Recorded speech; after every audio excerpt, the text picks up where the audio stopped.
苹果发表新的产品，我相信你绝对没有错过。但今天不是来讲它的新品，而是来分析他们如何巧妙地运用角色设定的方式，让 storytelling 更特别，也让永续的议题变得更贴心。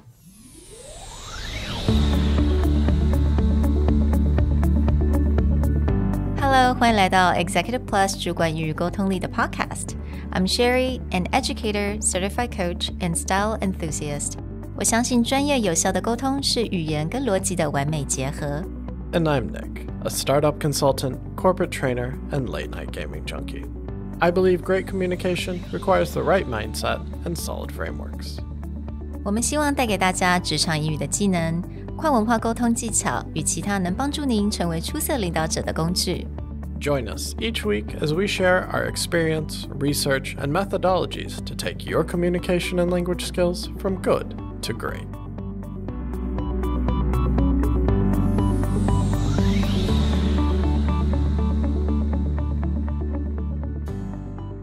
Hey everybody, welcome back to another Executive Plus podcast. Another Apple event has come and gone with incredible mediocrity. While their main presentations have suffered quite a bit, there is one piece of storytelling they did this year that I think may have made up for the way that they are presenting products. And that is the way that they present sustainability and what they've been doing in the space of ESG. Exactly. So basically this year they put out this video and it starred this big Hollywood star, Octavia Spencer.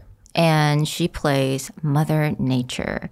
And basically the whole video is about how they do sustainability, 也是讨论永续的议题，还有他们目前的动向是怎么样，还有他们新的一些期许，或者是他们答应消费者什么。那我觉得这个影片呢，真的是很聪明，而且呢，它的记忆点真的非常的多 and it's incredibly memorable. So today we wanted to just talk a little bit about what really makes this clip so memorable. Actually, looking through my LinkedIn before I even watched the video, I saw a ton of people starting to post and talk about what a great piece of storytelling this was. For those of you who have listened to our greenwashing series, where we talk about what's been going on, why has there been so much pushback against companies who are claiming to be sustainable. We also did an interview with the founder of an ESG-related company, and kind of digging into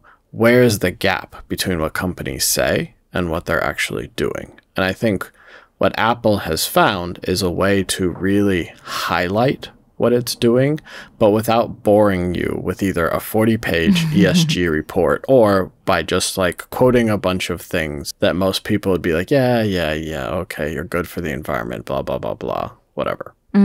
所以刚刚 Nick 有提到一个很重要的一个点，就是大家已经对于这个 sustainability 还有这些大的公司他们的 promise 已经有一点好像不太相信他们了 right? Greenwashing 还有很多人抗议 and we just have so much disbelief of this thing. And I think Apple definitely knew that and they assumed that their consumers are incredibly smart and they care about the planet. So they basically really address that distrust in this video.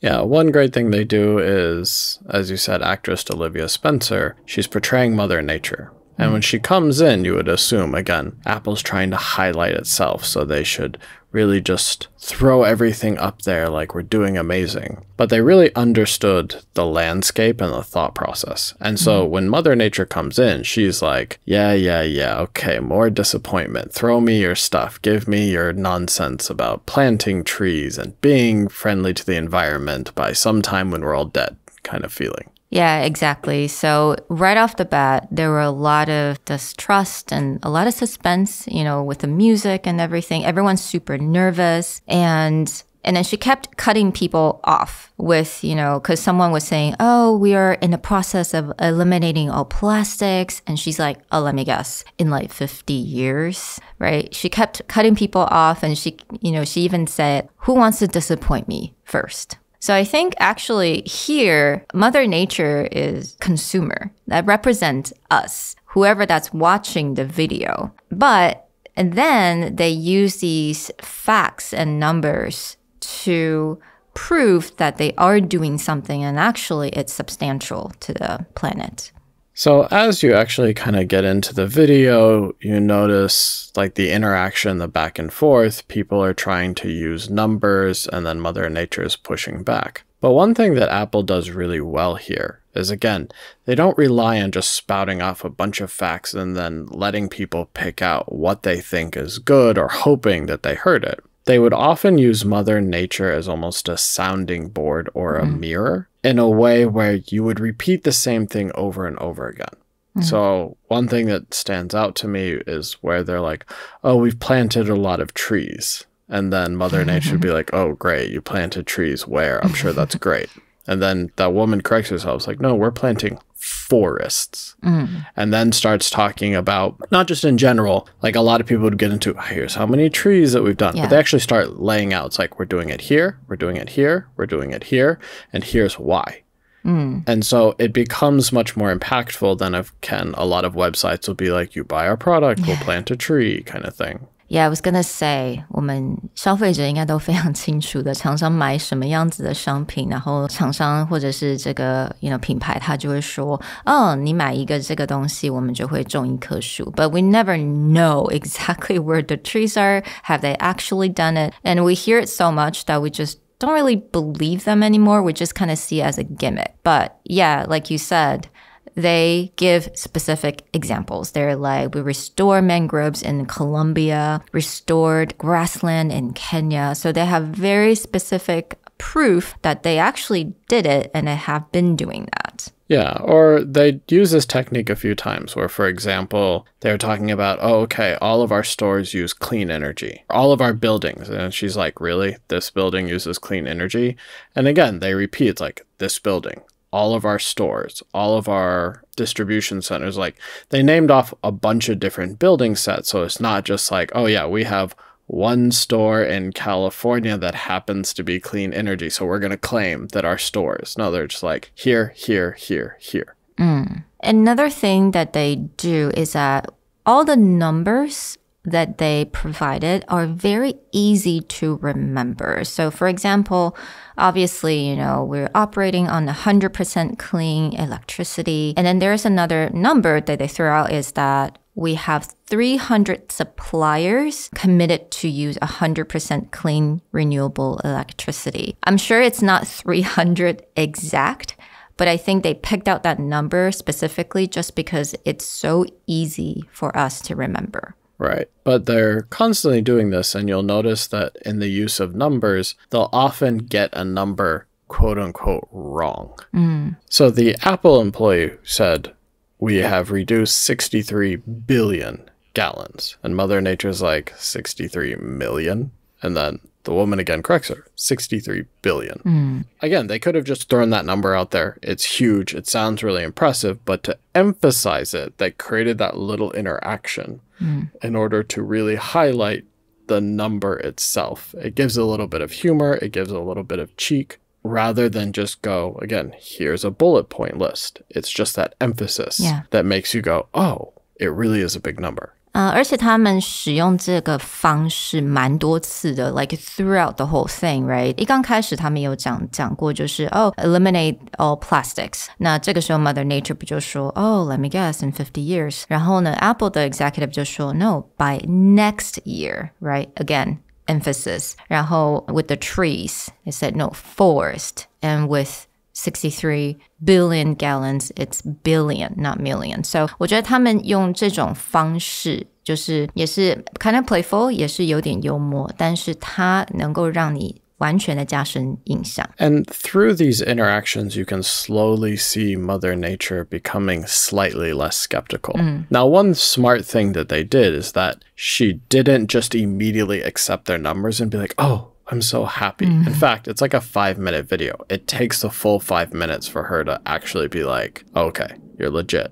And then back to that idea that really it is a consumer. A consumer is not going to just look at whatever single one-pager you put up on your website and go, oh yeah, they're very serious about this. They're actually going to, take into account. It takes time. right? And so it took all of these numbers, it took all of these interactions, and it takes that final reveal that all the Apple watches made this year were carbon neutral for you to finally get to that point. I thought that was such a clever way to present new product. It's just like PR marketing, slide in the sustainability report. I've never seen that happen before, but they definitely did it right this time. And it's actually way more effective than their actual keynote introducing the product. I mean, I'm a huge geek. Obviously, I've been watching all the tech reviews, and almost every single person has been like, this is just an iterative upgrade. There's nothing unique. If you own the last generation of any of the products announced, you have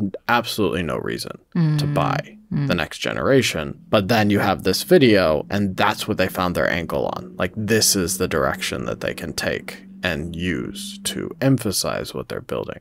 So that is a pretty brilliant piece of marketing. Yeah, it is. And, while I have to say Tim Cook is really not a great actor. Oh, by far the worst in the entire video. As soon as he talks, you'd be like, wow, you just kind of took me out of this, but sure. Yeah, he still had the same I'm talking on stage with my hand gesture whenever he speak. Yeah, the true Apple hands. Exactly. 所以他最后站起来，但是我是觉得这个部分有点就是做一个总结啦，毕竟我们还是需要 Tim Cook 来跟大家说一说话。So again, he made some promises, right? By 2030, all Apple devices will have net zero climate impact. 但是这个时候，我觉得刚刚 Nick 有提到 Mother Nature 不是说Oh great 好像我相信你了一定会发生你可以还是感受到Mother Nature 或者是消费者的一点点就是we'll see hopefully we'll see 就是我现在有点相信你但是我们继续看着吧 And I think that goes back to is like one thing we talked about in greenwashing with the term net neutral. It's like obviously the better thing to do is just you don't make stuff or you make things that last forever. So this will create one of those things where you got to dig in and be like, what do they mean by that? Is that being offset by like, again, are they planting trees, etc.? So, we'll have to see, but I think they do capsulate that with Mother Nature. It's not like, oh, my mind has changed. It's just more like, you have my approval today. We'll see. We'll see. Yeah. Yeah, I absolutely loved the video. I thought this is such a clever way to talk about sustainability and ESG report. I mean, I'm not saying that every single corporation should do this, but it definitely, I feel like someone, like a company has finally listened to the consumer. And yeah, hopefully they are going to adhere their own promises. Well, if you haven't seen the video yet, we're going to link it in the show notes. Check it out. Give us your own take. And we hope that more companies do take this seriously in the way that there is skepticism. It is important the way that they lay it out. And they can take a page. As Sherry said, maybe not a whole video, but that they can really learn from what is it going to take to get consumers to go from you're really making an impact as opposed to, oh, great, another random report that I don't actually believe. Join us in the future. If you haven't yet, go back and listen to our episodes on greenwashing and also check out our interview with the ESG founder who talks a lot about what is it going to take for companies to really be part of the ESG landscape. We'll talk to you guys next time. Bye. Bye.